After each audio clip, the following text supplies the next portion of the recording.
Olá, sejam bem-vindos a um sextou especial, Festa dos Tabernáculos 2020. Prepare o caminho ao Senhor. Aqui é um pouquinho dos bastidores do que está acontecendo nesse final de semana. O pessoal da música, vai ter o pessoal da dança. Daqui a pouquinho você vai estar conferindo dança, música, iluminação, audiovisual, telão, palavra, oferta, e que você possa aproveitar com a gente e desfrutar, e que o Senhor possa encher o seu coração e creia, Ele está preparando um caminho para você. A gente se vê daqui a alguns instantes. Um abraço. Como aprendemos ontem, não é mérito nosso. Nós te entregamos a nossa fragilidade essa noite, Senhor, as nossas debilidades e fraquezas, e reconhecemos que tudo que temos vem do Senhor esse tempo. Obrigado pela vida do pessoal da dança, do instrumental, do vocal.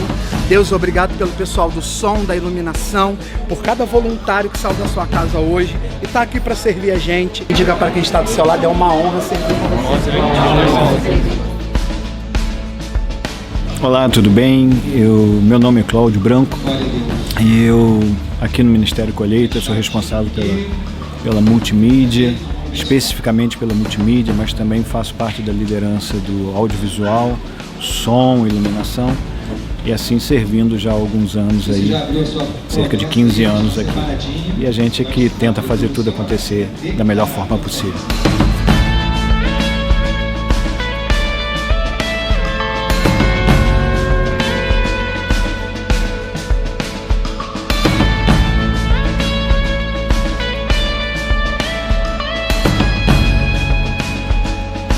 Graça e paz, eu sou a Thaís, coreógrafa do Ministério Ruach. Foi um prazer participar da Festa dos Tabernáculos.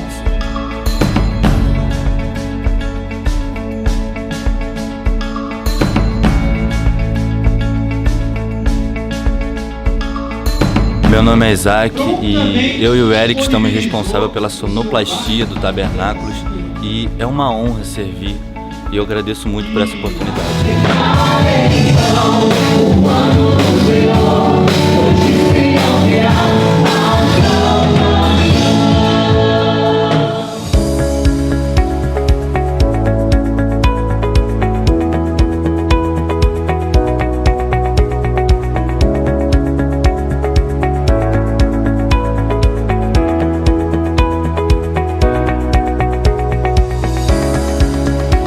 Graças e paz, eu sou o Eduardo Lemos, eu sou responsável pela transmissão online da Festa de Tabernáculos.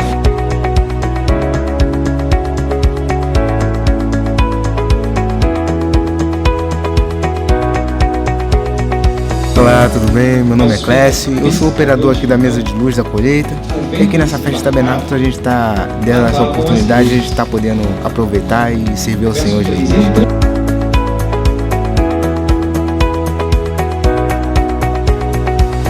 Graças e paz, meu nome é Fabrício, eu sou fotógrafo da colheita e hoje nós estamos aqui em Tabernáculos.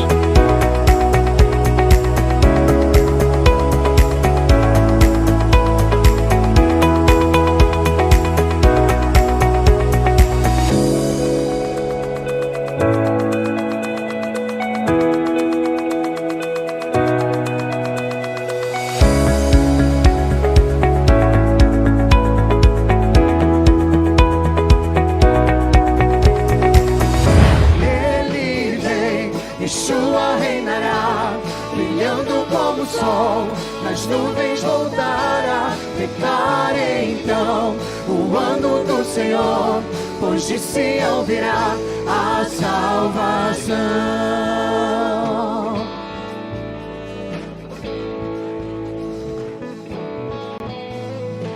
Esses são dias de Ezequiel, os ossos se levantarão. Dias também de Davi, teu servo, eu clamo em adoração.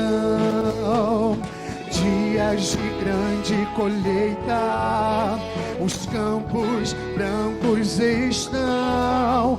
Nós somos os trabalhadores da vinha, pregando a salvação. Ele vem, Yeshua reinará, brilhando como o sol, nas nuvens voltará. Declare então o ano do Senhor, pois de Sião virá a salvação. Ele vem, Yeshua reinará, brilhando como o sol, nas nuvens voltará. Então, o ano do Senhor, pois de Sião virá a salvação. Você já reparou na nossa caneca personalizada? A responsável por essa linda arte é a Marju Arte em Personalização. Não deixe sua lembrança para a última hora. Entre em contato e conheça todos os serviços da Marju Arte em Personalização. Graça e paz, família Colheita. É com muita alegria que comunicamos que já estamos de volta com o culto presencial. Estamos preparando tudo para receber você e sua família com segurança e conforto, seguindo todas as normas federais, estaduais e municipais. A primeira medida foi reduzir o número de pessoas por culto. Ocuparemos apenas 20% da capacidade total do auditório, cumprindo a determinação de distanciamento social com todos os lugares demarcados. Uma empresa certificada foi contratada para higienizar todo o auditório, assim como todas as dependências do templo. Na entrada, estamos medindo a temperatura de todos com termômetros infravermelho. Também há um totem com álcool em gel antisséptico, com acionamento ao pisar, e um tapete higiênico com um produto sanitizante, que elimina eventuais vírus e bactérias das solas dos calçados. É importante ressaltar o uso da máscara durante todo o culto. E mais, embora estaremos em comunhão novamente, não teremos contatos físicos como abraços, apertos de mão, e nossa orientação é que ao terminar o culto, todos voltem para suas casas, evitando aglomerações. Pessoas idosas e que se enquadram no grupo de risco, orientamos a não participar dos cultos presenciais por enquanto. Mas vocês podem adorar ao Senhor de casa. O culto da noite, às 19 horas, continua com transmissão ao vivo pelas redes sociais da Colheita Church. Estamos com saudades de você. Queremos que você venha cultuar com tranquilidade e o máximo de segurança possível. Estamos muito felizes em receber você e sua família de volta ao lar.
E aí pessoal, vocês estão gostando da nossa edição Festa dos Tabernáculos 2020 especial? Assista agora uma parte da pregação do nosso apóstolo Arcélio Luiz.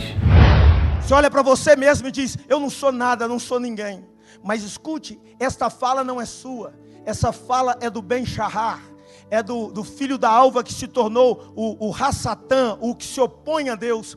Essa fala não é sua. Então a Bíblia diz em Filipenses 4:8 que nós podemos coordenar os pensamentos. Então quando o seu pensamento está indo para o lado errado, você pode pegar os seus pensamentos e trazer eles para o caminho certo e dizer: volta aqui, posso todas as coisas naquele que me fortalece. Em todas essas coisas somos mais que vencedores em Cristo. O Senhor é meu pastor e nada me faltará. A rocha de Meribá vive dentro de mim. Eu sou mais que vencedor em Cristo Jesus. Esse é o dia que fez o Senhor, me alegrarei nele. Você puxa os seus pensamentos. A batalha é aqui. Se você ganhar a batalha aqui, você vai ganhar as batalhas do lado de fora. Pode ver, um time pode estar jogando muito bem. Se esse time de futebol, de basquete ou de vôlei toma um gol ou perde um pé, ele começa a enfraquecer. É tudo aqui. Quarta chave: as circunstâncias mudam. As circunstâncias mudam. Eu tenho que falar rapidinho agora, mas preste atenção. As circunstâncias mudam. Eu trouxe umas fotos para você ver. As circunstâncias normalmente mudam. Após uma pandemia, conheci uma senhorinha. Passou por 2 pandemias, inclusive essa. Passou por 2. A gripe espanhola, que matou mais de 50 milhões de pessoas. Alguns chegam a falar em 100 milhões. Mas todos admitem pelo menos 50 milhões de pessoas. As pessoas já iam para o estádio de futebol com máscara. Ainda usava chapéu ainda, para piorar. Deixa eu contar uma coisa para você. As circunstâncias mudam. A senhorinha disse: passei por 2 guerras mundiais. Primeira Guerra Mundial no início do século passado. E a Segunda Guerra Mundial em 45. 2 pandemias. Agora essa nossa geração nunca passou por nada. Essa geração, ainda mais quem vive no Ocidente, não sabe o que são essas coisas. Então a gente fica apavorado. Ai, meu Deus, essa pandemia vai acabar com tudo. Calma. Toma cuidado, mas calma. Converse com os idosos. Querido, eu vivi numa época, você não pegou essa época, mas eu fiz 50 anos já. Então eu vivi numa época que o preço era 1 de manhã, quando você voltava no mercado à tarde era outro. Tinha uma maquinazinha de remarcar preço. A pessoa queria enfiava a mão na frente da máquina para puxar um saco de arroz, que estava remarcando o preço. Eu vivi numa época que tinha um telefone por rua, com um cabo preso nele. Para quem quer falar do 67, não, do 71, com a bruxa, tá bom. Ô Maria do 71, telefone para você. E vinha atender o telefone. Depois veio o telefone sem fio, uma inovação. Como assim sem fio? Não tem nada em volta, que negócio é esse? Aí veio o primeiro telefone celular. Uma loucura. Ele abria assim, irmãos. Grandão assim, ó. Grandão. O cara, para ter uma linha daquela, pagava o que seria hoje R$3.000 para ser dono de uma linha telefônica. Era tão chique ter um telefone que pendurava do lado aqui assim. O cara andava até meio de lado assim. O cara atendia, quando começou a aparecer mais, tinha gente que atendia dentro do ônibus. Alô, segurando. Não, tô no ônibus, cara. Tô no ônibus. Quando veio esses com a tela que você tecla na tela, eu lembro que o primeiro que eu peguei, eu olhei e falei, gente, mas cadê os botões de teclar? E como é que você vai teclar na tela? Vocês não viram essas coisas acontecer? Eu vi. Ontem eu trouxe aqui um DVD meu de Israel de 2007. Irmãos, que coisa impressionante. Como as coisas mudam. Como as circunstâncias mudam. Hoje em dia, todo adolescente tem um aparelho de telefone na mão. E está mexendo. Cada um tem um. O cara que tinha um telefone era rico. O cara que comprava um carrinho, podia ser o último, era rico. Querido, se você ficar ouvindo sua mídia, você vai pensar que as coisas só estão indo de mal a pior. Eu tenho uma boa notícia para você, as coisas mudam e nem sempre é para pior, muita coisa melhora. O mundo já mudou várias vezes, a pandemia já veio outras vezes, a fome na época de Isaac, que eu li hoje com vocês, capítulo 26, já tinha acontecido com o pai dele. Sabe, jovem, que muita coisa que você está passando, seus pais já passaram? É claro que haverá uma segunda onda, uma terceira onda, e vocês vão, uma segunda onda, é assim mesmo. Foi a mesma coisa na espanhola. Mas ouça outras pessoas. Quinta chave, que a gente não tem mais tempo. O melhor professor, Deus disse isso para mim, por volta de umas 6 da manhã. Ele falou assim para mim, a melhor professora de história é a história como professora. Deus falou, escreve. Aí eu escrevi. A melhor professora de história é a história como professora. Deus disse, fala para eles. Quem não aprende com o passado prejudica o seu futuro. Aprenda com a história. A história se repete como farsa. Aprenda com outras pessoas. Os mais velhos parecem ultrapassados, podem não saber digitar bonitinho, igual vocês digitam. Eles digitam assim, ó. E vocês ficam rindo. Eu pego o celular dos meus filhos e vejo a conversa dos dois. Eu não entendo! Esses dias eu estava conversando com eles, o Vitor falou para mim, pai, você não está entendendo isso aí não? Falei, não. Falei, Niela, você está entendendo? Ela, não. É aramaico! As crianças nascem sabendo aramaico. Você é VC. Tamo junto é TMJ. TMJ, tamo junto. A gente escreve estamos juntos, ponto. Quando eles pegam o jeito que eu escrevo, eles se acabam de rir. Fala, pai, você escreve muito estranho. Eu digo, eu escrevo normal. Os velhos parecem ultrapassados, mas os velhos sabem muitas coisas.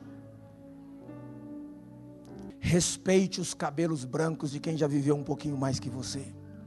Pode não saber muita coisa de tecnologia, mas há muita sabedoria. Escute o professor da sua faculdade, quando ele estiver dando aula de geografia, estiver dando aula de ciência, de física, escuta o seu professor, você tem que ir lá, é uma formação acadêmica. Mas quando você for para casa, faz umas perguntas para os seus avós também. Pergunta para ele assim, vovô, como era o tal do regime militar? Escute um outro lado, escute quem viveu alguma coisa. Ouça o seu jovem professor universitário, mas pergunte em casa para o seu avô também. Cabelos brancos podem não entender de TikTok, podem não entender de tecnologia, mas sabem muita coisa sobre a vida. Um dia eu lembro do meu pai vendo a minha irmã correndo de um lado para o outro e disse, Helena, para de correr, Helena. Essa menina só vive correndo de um lado para o outro. Eu vou dizer uma coisa para vocês, disse meu pai, não adianta correr assim não.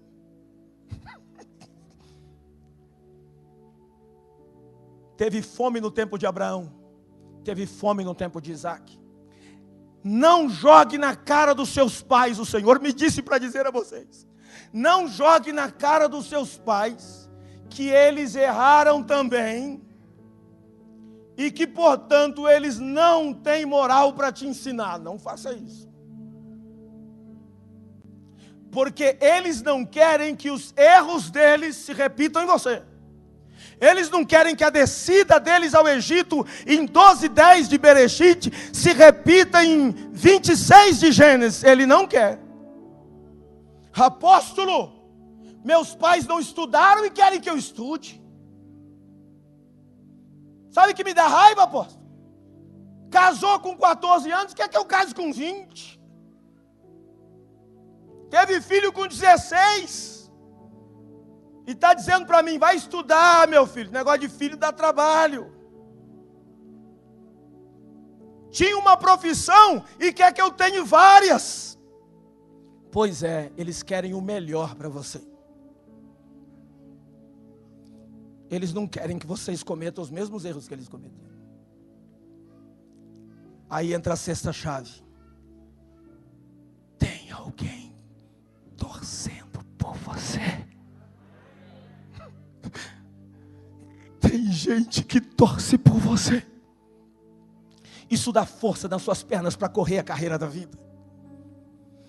Isso oxigena a sua mente e te dá vigor para correr, porque a gente tem força quando a gente sabe que lá na linha de chegada tem alguém que apostou na gente, alguém que está com a faixa levantada, escrita, eu sabia que você não ia desistir, eu sabia que você ia conseguir. Aprenda com os velhos. Deixa eu contar essa história, porque não vai dar tempo de eu ler, como fiz de manhã. 1 Reis capítulo 12, versículos de 6 a 14. Salomão teve um filho chamado Roboão. Israel estava todo unido. E ele chamou Roboão e passou o reino para Roboão. Aí reuniu-se todo o povo de Israel. E tinha um cara chamado Jeroboão, que veio com todo Israel. e falou para Roboão: Roboão, o teu pai pegou pesado com a gente. Está nos versículos 4, 5 e 6. Pegou muito pesado com a gente. Seu pai, ele colocou uma carga muito pesada, exigiu muito da gente. Agora a gente está pedindo para você pegar mais leve. O texto sagrado disse que ele então foi consultar os velhos que aconselhavam o pai dele, os anciãos, os velhos, está aqui na Bíblia. E perguntou para os velhos: o que vocês acham que eu devo dizer para esse povo? E disse para o povo: vai embora e volta daqui a 3 dias que eu vou dar a resposta. Deixa eu consultar aqui o meu conselho. Aí falou com os velhos. Aí os velhos falaram: olha, se você falar boas palavras para esse povo, eles serão os seus servos para sempre. Se você tratar eles bem, você vai ter um povo aliançado com você. Aí ele: tá bom. Aí foi ouvir a opinião dos jovens que cresceram com ele. Falou: e vocês, o que vocês dizem? E aí, mano? Ô bro, o que você acha, bro? Aí o bro falou assim: você responde assim para eles: o meu dedo minguinho, o meu dedo mínimo é mais grosso do que os lombos do meu pai. Se meu pai bateu em vocês com chicote, eu vou dar coça em vocês com escorpião. E Israel se dividiu e deu uma bagunça. Ficou só 2 tribos, a de Benjamim, e Judá, a tribo de Judá. E 10 tribos se separaram. E aí que passou a ter Judá e Israel, o reino do norte, o reino do sul. A sabedoria vale mais do que a força. A Bíblia diz isso em Eclesiastes 9,16, que em algumas circunstâncias da vida é melhor ter inteligência do que ter força. Sim, quando a gente é jovem tem muita força, mas à medida que a gente vai passando pelas coisas da vida, a sabedoria vai se recrudescendo. Então deixa seus pensamentos pernoitarem antes de materializá-los. Deixa os seus pensamentos enguerrar antes de materializá-los no dia seguinte. Deixa eles ficarem no lugar de pernoite, enguerrar. E a 7ª chave: ouça antes de decidir. Ouça antes. Ouvir o que, apóstolo? Número 1, ouça Deus. Número 2, ouça os velhos. Número 3, ouça a história. Número 4, ouça a palavra de Deus. Eu vou repetir: ouça Deus, ouça os velhos, ouça a história e ouça a palavra de Deus. Alguns dizem: apóstolo, eu leio esse capítulo 26 de Gênesis, eu estou lendo desde o início do mês, ele é maravilhoso, é lindo, apóstolo, mas só que Deus não fala comigo. Deus não fala comigo. Se Deus tivesse falado comigo como falou com Isaac, você acha que vai fazer o quê? O que ele está falando? Mas ele não fala. Querido, Deus fala o tempo todo, a gente que não ouve. Deus está o tempo todo falando, a gente que não está o tempo todo ouvindo. Ouvir Deus é uma questão de afinar os ouvidos espirituais. Ele não vai gritar como fazem os pregadores. Ele vai continuar falando bem suave. Você vai ter que aprender a afinar o seu diapasão auditivo para poder se conectar com a voz de Deus. Ouvir Deus é uma questão de afinação. Por isso, ele diz: quem tem ouvidos para ouvir, ouça. Às vezes o fato de Deus não falar nada, ele já disse tudo. Até o silêncio de Deus comunica alguma coisa. Deus fala sempre, até quando ele não fala.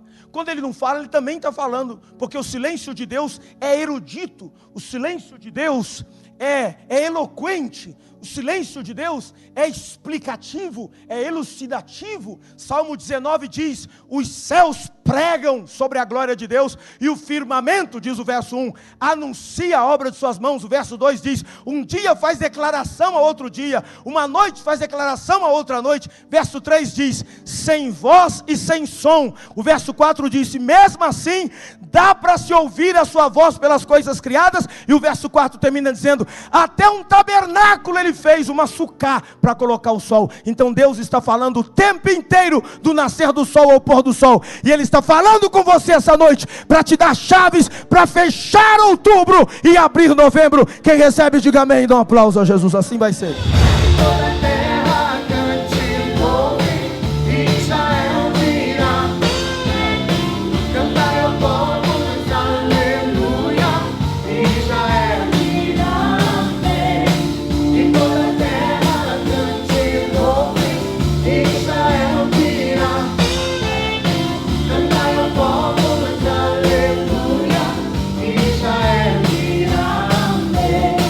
Israel irá.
Queridos, graça e paz lhes sejam multiplicadas.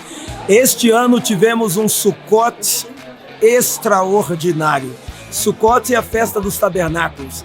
Foi maravilhosa, uma celebração cheia da vida de Cristo, porque a festa dos tabernáculos e todas as festas bíblicas, para nós, elas são pedagógicas. A gente tira os princípios, os costumes passam, mas os princípios ficam.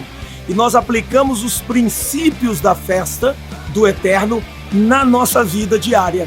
Por isso é uma ativação mental e profética muito importante. As datas, as moedes das festas, porque moed significa uma data marcada de encontro, que é o nome que o Eterno usa para chamar as suas festas. Então eu desejo que todo o favor do Eterno dessa festa seja sobre a sua vida. Yevarechecha Adonai Veishumerecha. Quer dizer, que o Senhor te abençoe e te guarde. E como nós pregamos aqui no dia de hoje, que o Senhor faça na tua vida o que Ele fez na vida de Isaac, que é o Mea Shearim, ou seja, 100 vezes mais, Mea Shearim. Que Deus te abençoe rica e maravilhosamente. A festa dos tabernáculos mostra que a gente se contenta com coisas muito simples, a gente se alegra com a presença de Deus e com a singeleza e a simplicidade que Deus coloca na nossa vida. Você saiba fazer isso. No meio de tudo isso que o mundo está vivendo, você saiba desfrutar de coisas bem pequenas e ver a beleza do seu Criador, desde o nascimento do sol até o ocaso, até o pôr do sol, e levantar cada dia com aquela convicção de que este é o dia que fez o Senhor para mim, portanto me alegrarei e celebrarei neste dia. Que Deus te abençoe poderosamente. Hag Sameach Sukkot, feliz festa de tabernáculos. Shalom, shalom.